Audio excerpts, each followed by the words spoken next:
ومن يطع الله ورسوله فقد فاز فوزا عظيما.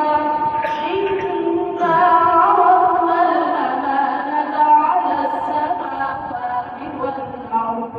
على السماوات والأرض والجبال فأبين أن يحملنها